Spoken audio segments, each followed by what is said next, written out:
dalam beberapa waktu terakhir ini di Kabupaten Tangerang, Itu. khususnya di wilayah pesisir utara ini, Mhm. kan rame soal kasus mafia tanah. Betul. Nah, ini ada satu pemberitaan yang menarik nih, yang di Mhm. sini ada komentar dari Pak Gora nih. Mhm. Saya baca dari salah satu media online, Mhm. redaksi 24.co.id. Mhm. Nah, saya ingin mengkonfirmasi nih ke Pak Mhm. Gora Iya, iya. terkait salah satu eh, klien Pak Gora ya, Pak Charlie Chandra Chandra. itu klien kita itu. Ini sebenarnya duduk persoalan seperti apa sih Pak? Duduk persoalannya ya yang dihadapi Charlie. Pertama saya mengucapkan terima kasih karena sebenarnya landasan politik untuk pemberantasan mafia tanah ini nggak kurang-kurang. Presiden sudah mengarahkan berantas mafia tanah turun ke Pak ATR, Menteri ATR BPN, turun ke Pak Menko Polhukam, gitu ya. Sudah diberantas di mana-mana, di mana namanya, di Makassar diberantas, di Jogja diberantas, tapi kok yang lebih dekat ke istana sini malah Muncul. apa namanya, bahasanya itu semut di seberang lautan terlihat, gajah di kelopak mata malah nggak kelihatan. Nah, langsung terkait dengan kasusnya si Charlie Chandra ini, dia ini pemilik tanah, ahli waris. Papanya lah yang memiliki tanah ini. Namanya Sumita Chandra. Ya.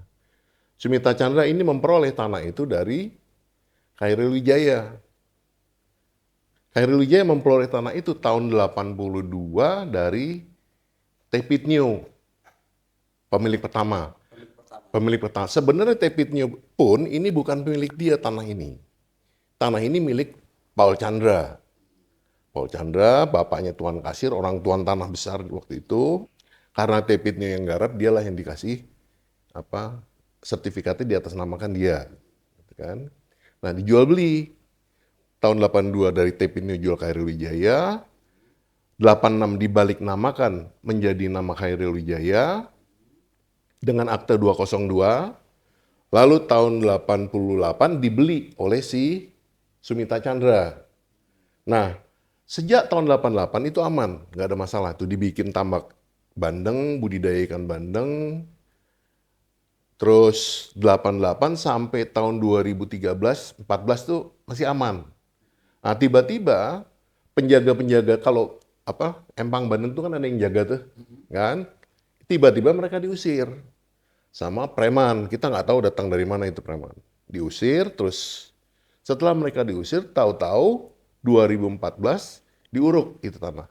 Oh, di apa ya? Di reklamasi. Diuruk, Diuruk ya. diuruk. Empang Bandeng itu diuruk 2015 oleh, kalau itu jelas yang nguruk PT MBM. PT MBM yang nguruk. MBM. Mandiri Bangun Makmur ya. Mandiri Bangun Makmur. Diuruk. Nah, 2016 mulai dijadikan tanah komersil, dijual. Nah, informasi yang kami dapatkan tahun itu dijual harganya kalau nggak salah 20 juta per meter gitu.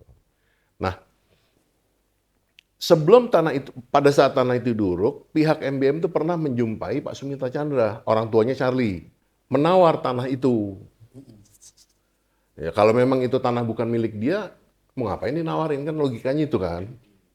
Dia tawar tanah itu ke si Sumita Chandra. Tapi karena harga yang cocok, nggak jadi. Mulailah situ dilaporkan si Sumita Chandra. Ayahnya dari Pak Kak Charlie Charlie ini Chandra dilaporkan dilaporkan ke polisi ya. polisi, Polda Metro kalau nggak salah.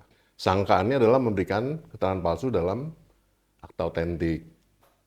Sampai dia sakit, stres, ditetapkan tersangka, dia sakit, stres, berobat ke Singapura, terus kemudian ke Australia dan wafat di sana. Tapi perlu diingat, dia baru tersangka, belum terpidana, kan gitu. Nah, itu lanjut, selesai itu cerita, tahun 2021 mulai lagi nih, pihak MBM datang lagi kepada si Charlie Chandra menawar lagi tanahnya. Ditawar lagi itu tanah. Cuma karena tidak ada kecocokan harga, batal nih cerita ini. Banyak lah itu ceritanya tuh. Nanti kalau nggak jadi begini begitu nanti. Udah, waktu berunding di mana? Menurut keterangan Charlie, pada saat dia berunding dipanggil ke gedung ASG di PIK, saat mereka berunding di situ, ditawar nggak jadi, udah kalau gitu laporin polisi aja. Laporin polisi aja, kata si Ali Hanafi. Kita nggak tahu siapa si Ali Hanafi ini, cuma dia inilah orang yang aktif melakukan penawaran ke si Charlie. Mediatornya mungkin. Udah laporkan polisi aja. Gitu. Nah kebetulan pada itu, di situ, itu ada anggota polisi yang ada di situ. Namanya kalau nggak salah, Ibtu Iswanto. Kita taunya belakangan. Nah, Charlie yang bilang ke kita. Nah, karena waktu itu negosiasi ini batal, dia keluar.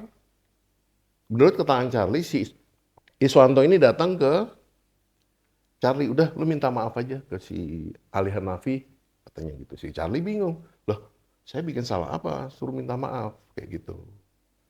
Sudah, nah lanjut itu kita dilaporkan itu, disomasi dulu. Oh, disomasi. Disomasi dulu. Bulan apa nih, Pak? Itu sekitar November 2021, disomasi diminta untuk menyerahkan asli sertifikat milik mereka. Sertifikat itu tercatat atas nama Sumita Chandra. Memang ada nama Tepitnyo di situ, tapi sudah dicoret. Ada nama Hairil Wijaya itu sudah dicoret. Ya. Terus dikirim somasi, dijawab somasinya, sampai 2 kali mereka kirim somasi. Nah, Desember 2021 dilaporkan. Syahrini dilaporkan. Desember 2021. 2021 ya. Sangkaannya adalah memberikan keterangan palsu dalam akta otentik dan penggelapan. Itu Desember 2021. Nah, Februari kita diterima surat undangan.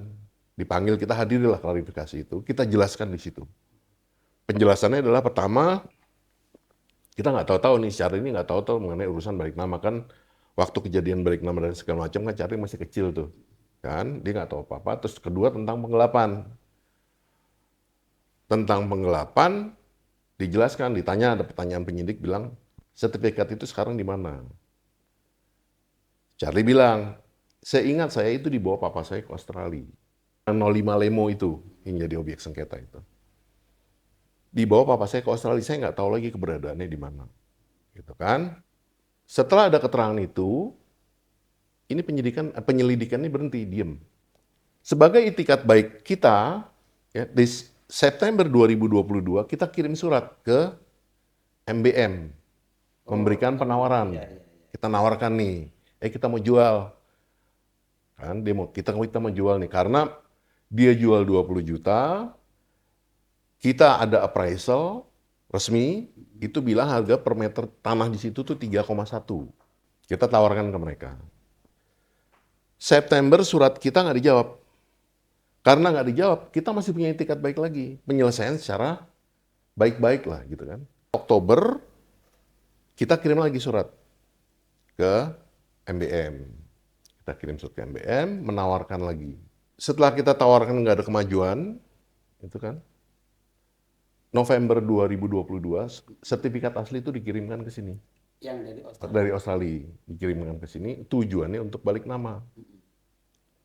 Januari 2023, sebelum kita melakukan proses balik nama, kita pastikan dulu, benar nggak sih tanah ini masih atas nama Sumita Chandra?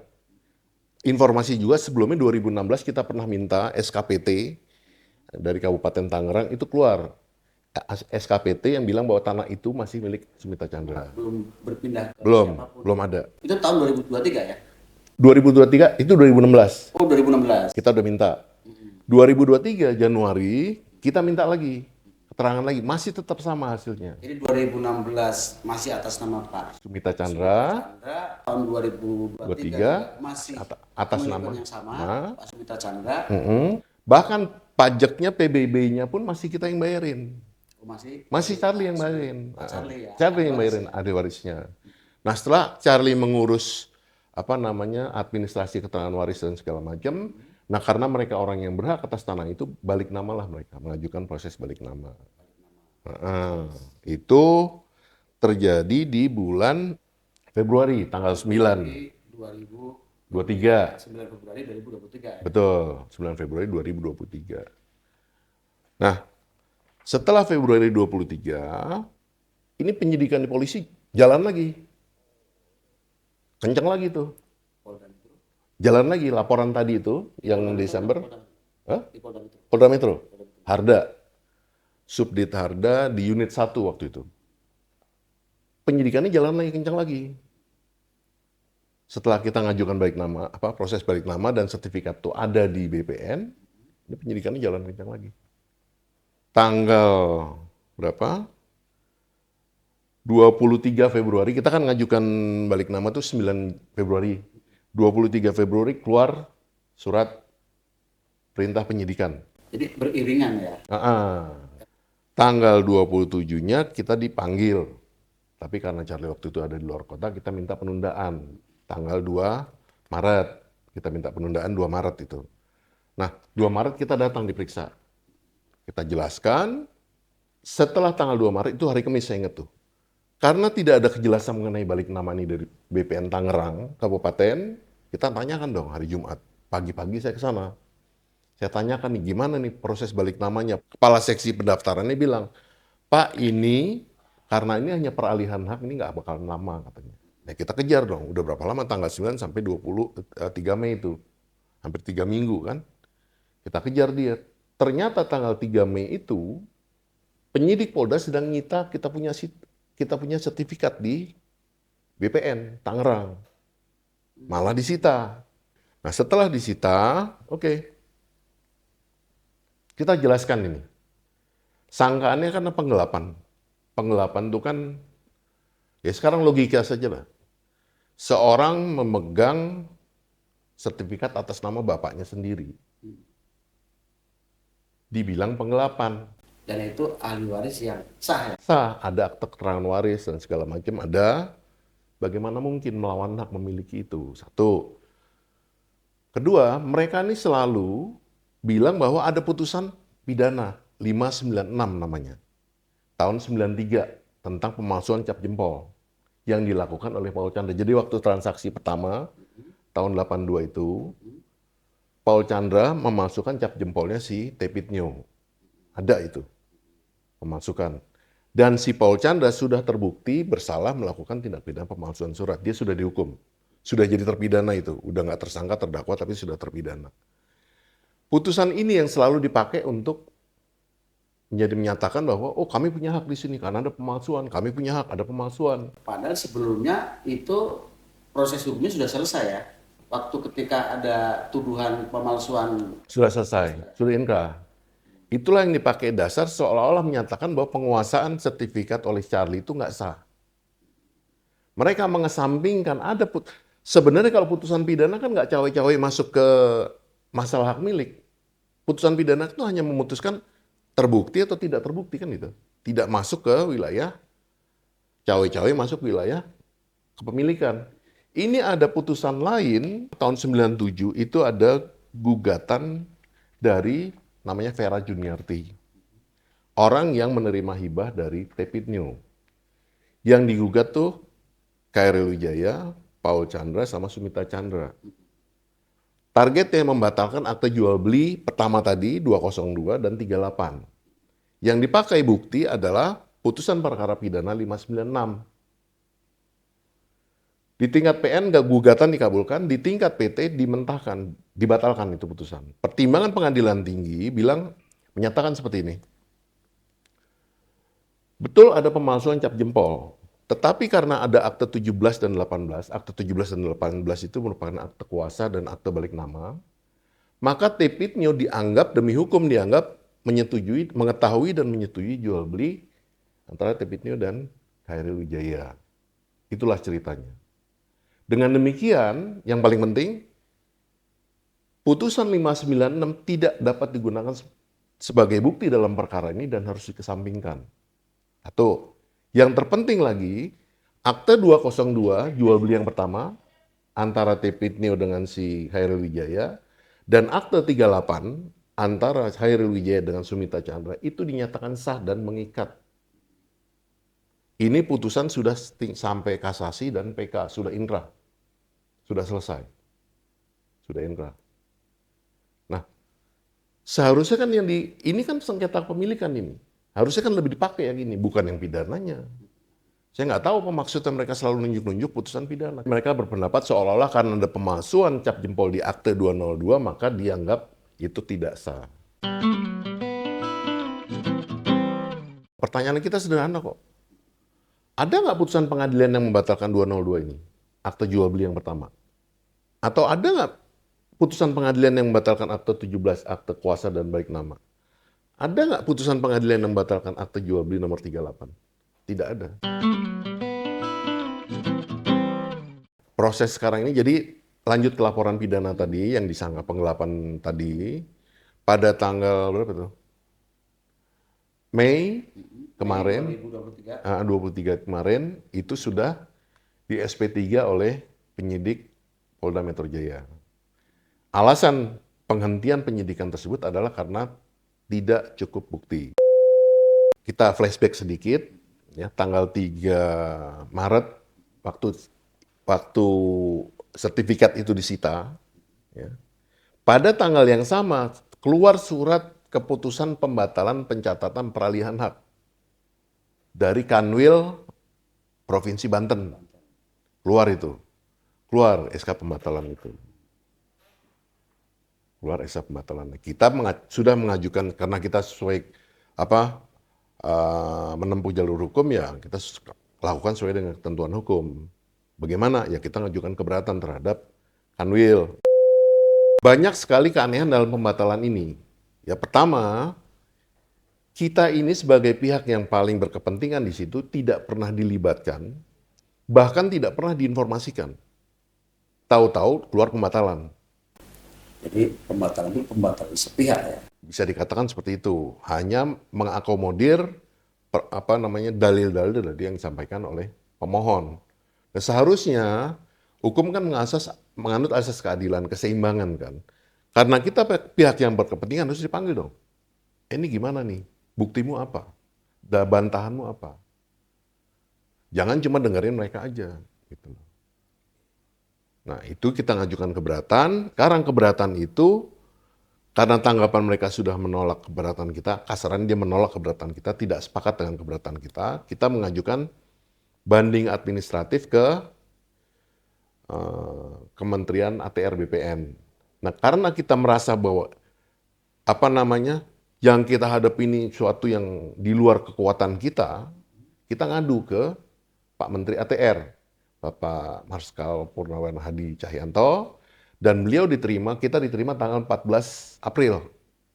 Sudah diterima audiensi, di situ hadir Pak Tejo, Dirjen Sengketa, lalu dengan Pak Setdit PHPT PHPT hadir di situ. Nah, putusannya si Kanwil ini dan kantor petanahan ini akan dipanggil. Waktu itu saya ingat sebelum Lebaran, 14 April. Dijanjikan hadir tanggal 19 Mei, tapi ternyata digeser. Dan sekarang ini saya dengar sedang berproses ini. Dan yang entah itu akibat si Kanwil Banten kan Pak Rubi Jaya kan sudah dimutasikan ke Jabar apa kemana gitu. Yang terakhir saya sampaikan sebelum menutup adalah kemungkinan itu kan banyak korban yang di sekitar wilayah utara itu, Pantura itu. Ya kita seperti sapu lidi aja. Kalau satu jalan kan mudah dipatahkan, 2 jalan mudah dipatahkan. Tapi kalau satu gepok bersama-sama, join forces sama-sama, nggak bisa dipatahkan gitu. Butuh kerjasama dan keberanian masyarakat yang diduga menjadi korban karena itu betul. Untuk bersama-sama kompak memperjuangkan hak mereka. Ya. Jadi kalau dipatahkan satu ya habis. Ya mereka akan habis ya. Jadi ya buat masyarakat yang menjadi korban mafia tanah nih ya, perlu ada kekompakan sama-sama untuk meminta haknya ya, jangan sampai dipatahkan satu persatu sehingga lama-lama akan menjadi ya hilang semua Pak, Hilang ya, semua. kehilangan haknya semua.